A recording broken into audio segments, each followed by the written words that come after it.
Vandeham Sri Guru. The following is a class on the Bhagavad Gita as it is, second chapter, text number 13, given by His Divine Grace, A.C. Bhaktivedanta Swami Prabhupada, recorded on the 8th of September, 1972, in Pittsburgh, Pennsylvania.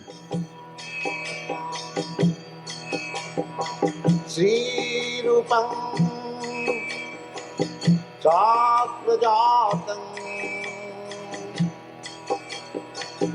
Sahagana Raghunathanvitam Tvam Sajivam. Om Namo Bhagavate Vasudevaya. Om Namo Bhagavate Vasudevaya. Om Namo Bhagavate Vasudevaya. Asmin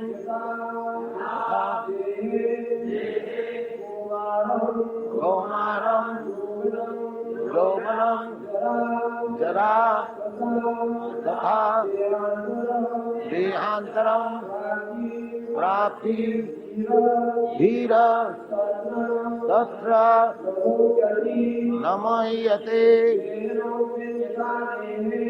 Dehinasmin Jatha Dehe Kaumaram Jovanam Jara Tatha Dehantaram Prapti Dhirastatra Namayati Dehinasmin Jatha Dehe Kaumaram Jovanam Jara Tatha Dehantaram Prapti Dhirastatra Namayati Dehinasmin Jatha Dehe Kaumaram Jovanam Jara Tatha Dehantaram Prapti Dhirastatra Namayati. This is the problem at the present moment. People are not educated about the vital force of this body. Here in the Bhagavad Gita, it is explained, Dehi. Dehi means the proprietor of this body. Both we all, not only we human being, but also lower than human being, all living entities, there are 8,400,000 forms of living entities. They are called Dehi. Dehi means the proprietor of the body. The human being, the president, or higher or lower, there are different species of life. Everyone is the proprietor of the body. That we can experience. You know everything about the pains and pleasure of your body. I know what are the pains and pleasure of the body. So, this body has been given to us by material nature as our field of activities. With different bodies, we are acting differently. Not that your activities and my activities are the same. The dog's activities and the man's activities are different. Because the dog has got a different type of body and I have got a different type of body, every one of us. So, Dehinasmin jatha dehi. The dehi, the living entity, or the vital force is within this body. So, the body is changing. Dehinasmin jatha dehi kaumarang jauvanang jara. Kaumarang means boyhood. Jauvanang means youthhood. And jara means old age, aged body. So, I can remember, I am an old man, I can remember I had a boy's body, I had a young man's body, now I have got this aged body. So although the boyhood body, the youthhood body are no longer existing, but I am existing. That's a fact. Everyone can understand.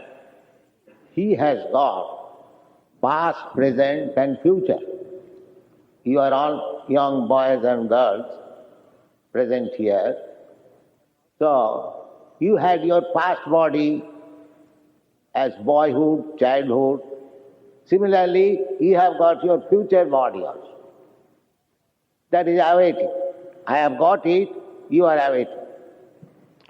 So, past, future, past, present and future, relatively we can understand in any condition of life. Therefore, the conclusion is that when this aged body, as I have got now, I am 77 years old, so when this body will be finished, I will get another body, as I have got consecutively from childhood to boyhood, boyhood to youthhood, aged body, so why not next body? This is simple truth that the living entity or the soul is transmigrating from one body to another. This is the basic principle of spiritual understanding. The vital force of the body is spirit soul. It is not a mechanical arrangement of matter. The modern so-called scientists, they think that the body is combination of matter, and at a certain stage these combination of matter develop living symptoms. But that is not a fact. If it is a fact, then the scientist can manufacture with chemicals a living body. But a scientist, even up to date, is unable to manufacture even a body like an ant, and what to speak of other bigger animals. So, we have to take this knowledge from authority. Here is Krishna speaking, his authority. We accept Krishna, the Supreme Personality of Godhead. His knowledge is perfect. He knows past, present and future. Therefore, he is teaching Arjuna, my dear Arjuna, the spirit soul within this body is eternal. That's a fact. Just like I can understand I was in the past, I am in present, so I must be in the future. These are three phases of time, past, present and future. And in another place, we read in this Bhagavad Gita, na jayate na mriyate va kadachit. The living entity is never born, neither it dies. Na jayate means it never takes birth. na jayate na mriyate. It never dies. Nitya sasatoyam na hannate hannamane sarire. It is eternal, sasata, existing forever. Na hannate hannamane sarire. By annihilation of this body, the soul does not die. This is also confirmed in the Upanishad, Vedas. Nitya nityanam chetana chetananam eka bahunam vidadati kaman. The God is also eternal, and we are also eternal. We are part and parcels of God. Just like gold and fragments of gold, both of them are gold. Although I am fragment, a particle of gold or the spirit, still I am spirit. So we get this information that both God and we, living entities, we are eternal. Nitya nityana. Nitya means eternal. So, two words are there. One is singular number, nitya, eternal. And the other is plural number, nityanam. So, we are plural number. Plural number eternals. We do not know what is the numerical strength of the living entities. They are described as asankhya. Asankha means without any counting capacity. Millions and trillions. Then what is the difference between the singular number and the plural number? The plural number is dependent on the singular number. Eka bahunam vidudati kaman. The singular number eternal is giving all the necessities of life to the plural number. We living it. That's a fact. We can examine by our intelligence. Out of 8,400,000 different forms of life, we civilized human beings are very few. But others, their number is very great. Just like in the water, Jalajanamalakkhani, there are 900,000 species of life within the water. Thavaralokkavinsati, 2 million different forms of life in the vegetable kingdom, plants and trees. Jalajanamalakkhani, Thavaralokkavinsati, Krimayarudra Sankaka. And the insects, they are 1,100,000 different species of form. Krimayarudra Sankaka, Pakshinam Dasalakhani. And birds, they are 1 million species of form. Then beasts, Pasava Trinsalakkhani, 3 million types of animals, four-legged. And Chaturlakhani Manas. And the human being, the forms are 400,000. Out of them, most of them are uncivilized. So, we civilized human beings, never mind American or Indian or German or Englishman, it doesn't matter. We are very few. So we have got economic problems. We are trying for developing our economic condition. What is that economic condition? Eating, sleeping, mating and defending. We are busy always. But the animals are also busy for eating, sleeping, mating and defending. But they have no problem. we have got problems. So just try to understand, if the major portion of the living entities have no problem, their necessities of life are being supplied by the Supreme Eternal God. Just like an elephant. There are millions of elephants in African jungle. They eat at a time 50 kilos, but they are getting their food.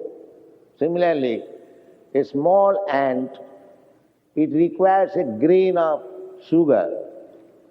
So he is also getting his food. So the Supreme Eternal has arranged food or the economic problems are solved by nature. They do not do any business. They do not go to school or colleges to learn technology, to earn livelihood. But they are being supplied, they are healthy. There is no disease. So, our advancement of civilization means we have created problems. That's all. This is our advancement of civilization, and we do not know what is the formation of the soul, how it is transmigrating from one body to another, what is the next life, whether we are getting next life a human being or better than human being or lower than human being. And if it is so, how we are getting that form of life next? Because we are eternal. We are changing this body. Neither we do know there are two kinds of bodies, the gross body and the subtle body.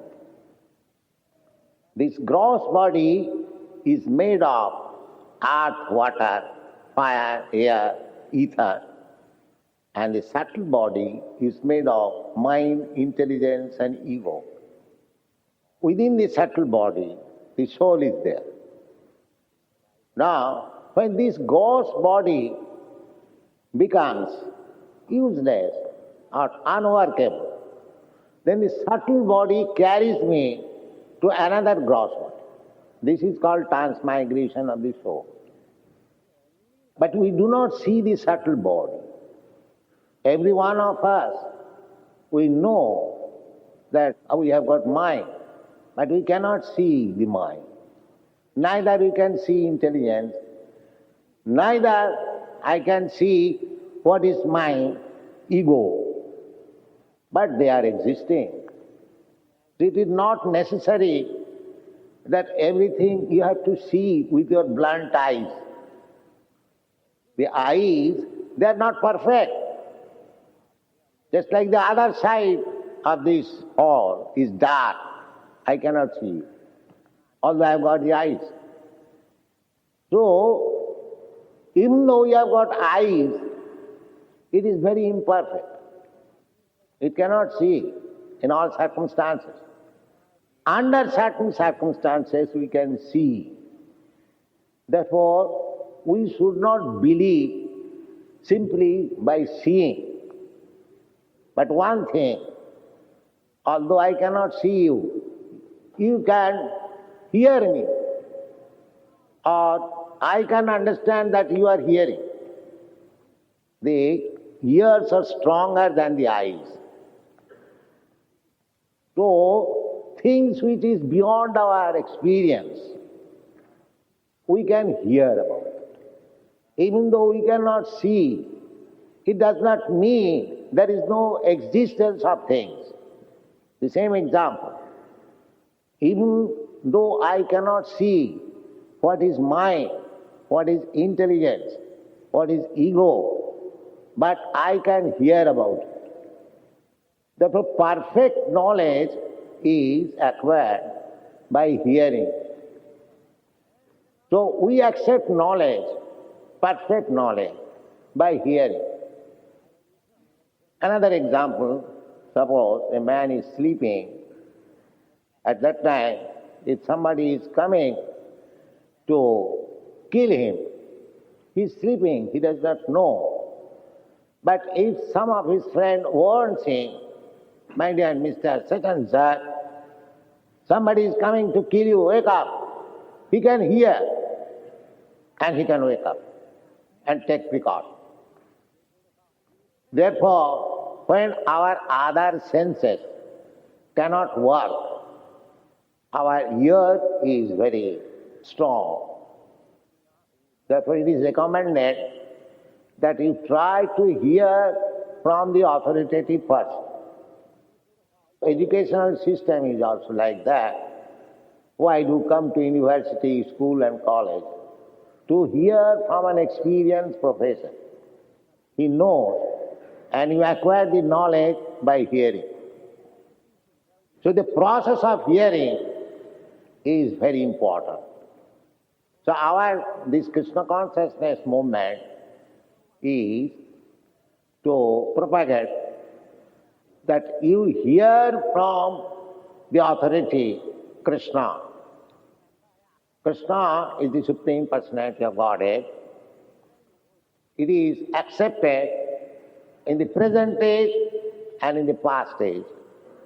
In the past age, great sages like Narada, Vyasa, Asita, Devala, very, very great stalwart scholars and sages, they accepted. In the Middle Age, say 1,500 years ago, all the acharyas like Shankaracharya, Ramanujacharya, Madhyacharya, Nimbarka, practically Indian Vedic civilization, it is still existing on the authority of this acharya. And it is recommended in the Bhagavad Gita, acharya upasanam. If you want to learn actually things, then you should approach acharya. Acharyavan purusa veda. One who has accepted acharya, he knows things as they are. Acharyavan purusa veda. So, we are receiving knowledge through the acharya. Krishna spoke to Arjuna. Arjuna spoke to Vyasadeva. Arjuna actually did not speak to Vyasadeva, but Vyasadeva heard it. Krishna speaking, and he noted down in his book Mahabharata. This Bhagavad Gita is found in Mahabharata. So we accept the authority of Vyasa. And from Vyasa, Madhyacharya.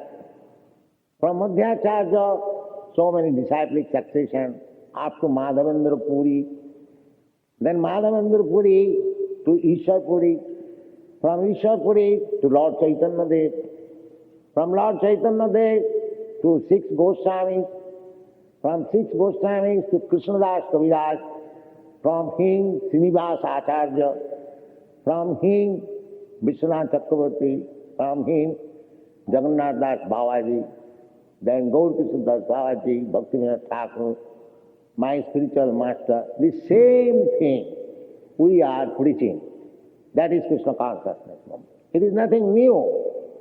It is coming down from the original speaker, Krishna, by disciplic succession. So we are reading this Bhagavad Gita, not that I have manufactured some book and I am preaching. No. I am preaching Bhagavad Gita. The same Bhagavad Gita, as it was first spoken 40 millions of years ago to the sun god, and again it was repeated 5,000 years ago to Arjuna. The same thing is coming down by disciplic succession, and the same thing is presented before you. There is no change. So the authority says Dehinasmin yatha dehi kaumanam yauvanam jara tatha dehantram prapti dhira sattvanamayyati. So, we request simply people that you accept this authoritative knowledge and try to assimilate it by your intelligence. It is not that you stop your argument and intelligence, simply blindly accept something. No, we are human beings. We have got intelligence. We are not animals that we shall be forced to accept something. No. Tad vidhi pranipatena pariprasnena sevaya. In this Bhagavad Gita you find.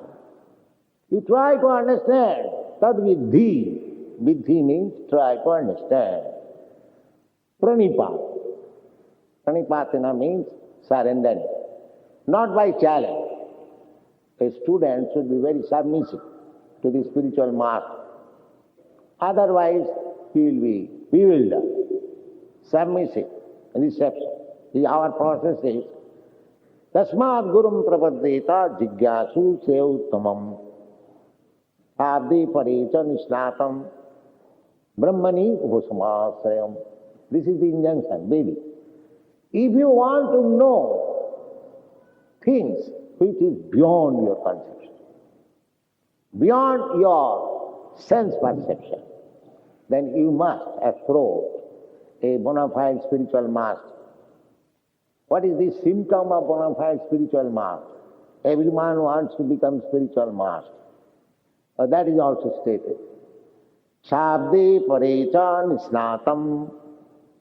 One who has taken complete bath in the ocean of the Vedic literature. Shabde parecha nisnatam. Just like if you take bath, you become refreshed. If you take nice bath, you feel refreshed. Shabde parecha nisnatam. Without refreshness, one cannot understand the sublime subject matter. And the guru or the spiritual master should be refreshed by taking bath in the ocean of Vedic knowledge.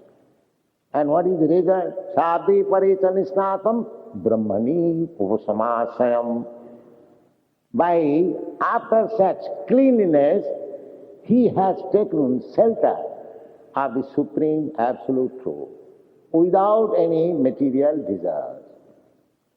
He has no more any material desires. He is simply interested in Krishna or the Absolute Truth. These are the symptoms of Guru or spiritual master. So, in order to understand, just like Krishna is teaching Arjuna, before this, Krishna surrendered himself. Shishasteham sadhimang prapanyam. Although they were friends, Krishna and Arjuna were friends. First of all, they were talking like friends. And Arjuna was arguing with Krishna. This argument has no value. Because if I am imperfect, what is the meaning of my argument?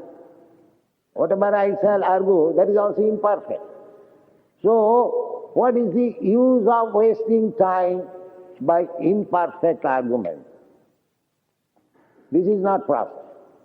The process is that we must approach to a perfect person and take his instruction as it is.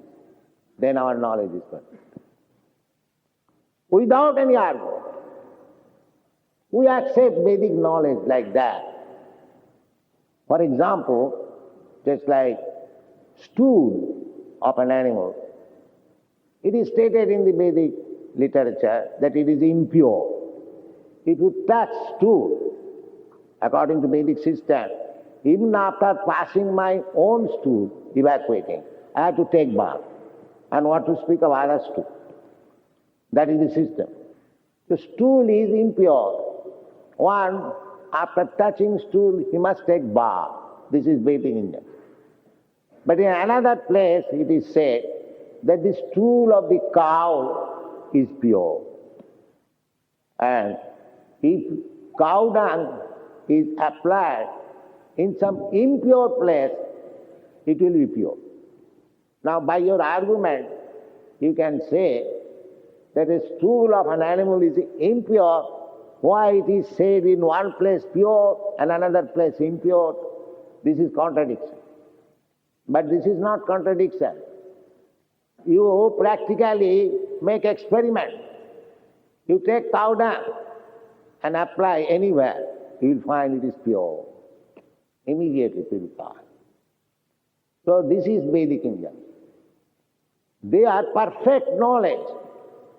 Instead of wasting time arguing and putting forward false prestige, if you simply accept the perfect knowledge as they are stated in the Vedic literature, then we get perfect knowledge and our life is success. Instead of making experiment on the body to find out where is the soul is there, but it is so small that it is not possible to see by these blunt eyes, any microscope or any machine, because it is stated it is 1/10,000th part of the top of the tip of the hair. So there is no machine. You cannot, but it is there. Otherwise, how we can find distinction between the dead body and the living body? So here, the perfect knowledge is spoken by Krishna. Dehinasmin jatha dehi komanam jaubanam jara tatha dehantaram prati dhirastattva namayati. Dehina of the living soul, the body is changing. Similarly, after death, after so-called death, because there is no death, after stoppage of the function of this gross body, the soul is transferred to another cross body. This statement we get from Bhagavad Gita, and if we accept this statement, this is fact, then our spiritual life immediately begins. Without this understanding, there is no question of spiritual understanding. Everything vague, simply mental speculation, maybe, perhaps, these theories are being forwarded by so-called scientists and philosophers. But we don't accept such things as perhaps, maybe, no. We accept what is fact. It is not the question of belief, it is the question of fact. So this is the fact. Now, how the soul is transmitted? Suppose after this life I get better life, that's nice. But if I get lower life, then what is the condition? Suppose next life I get the life of a cat or dog or cow. Suppose you get again birth in America. But if you change your body, then whole circumstances change. As human being, you are giving all protection by the state. But as soon as you become another body, either tree or animals, the treatment is different. Animal is going to the slaughterhouse, trees are being cut off. There is no protest. So, this is the condition of material life. Sometimes we are getting better condition of life, sometimes we are getting lower condition of life. There is no guarantee. That will depend on my work. That is practical. In this life also, if you become educated, then your future is very nice. If you are not educated, then your future is not so bright. Similarly, this human form of life, we can make a solution of this repeated birth and death. And that is the only business of human form of life. How to get out of these material conditions of life, birth, death, old age and disease. We can make solution. And that solution is Krishna consciousness. As soon as we become Krishna conscious means Krishna, the Supreme, He, Lord, God, we are part and parcel of Krishna. This is Krishna consciousness. Simply to understand that just like you understand, your father and your brothers and yourself, you are all sons of the Father. So it is not difficult to understand. As Father maintains the whole family, similarly Krishna, the Supreme Lord or God, He has many innumerable sons, living entities, and He is maintaining the whole body, whole family. What is the difficulty? The next duty is to become developed conscious. Just like a good son, when he feels that Father has done so much for me, I must repay it, or at least I must accept obligation what my Father has done for me. This much feeling is called Krishna consciousness. So to become Krishna conscious, we require to understand three things only. Bhoktaram jagatapasam sarvaloka maheswaram sridam sarvabhutanam jnatamang shantimichyate. Every one of us is trying to be happy, satisfied. That is the struggle for existence. But if we understand these three principles, the God is the Supreme Father, God is the Supreme Proprietor, God is the Supreme Friend. These three things. If you understand, then you become peaceful immediately. Immediately. You are seeking friends to get help, so many. But if we simply accept God, Krishna as my friend, Supreme Friend, your friendship problem is solved. Similarly, if we accept God as the Supreme Proprietor, then our other problem is solved, because we are falsely claiming proprietorship of things which belong to God. By falsely claiming that this land of America belongs to the Americans, the land of Africa belongs to the Africans. No. Every land belongs to God. We are different sons of God in different dresses.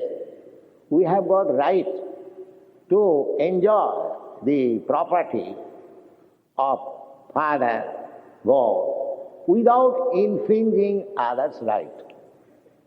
Just like in family, we live so many brothers, so whatever father, mother gives us to eat, we eat. We don't encroach upon others' plate. That is not civilized family. Similarly, if we become God conscious, Krishna conscious, then the whole problems of the world, sociology, religion, economic development, politics, everything will be solved. That's a fact. Therefore, we are trying to spread this Krishna consciousness movement for total benefit of the human society. We request the intelligent persons, especially the students community, to join this movement, to try to understand scientifically what is this movement.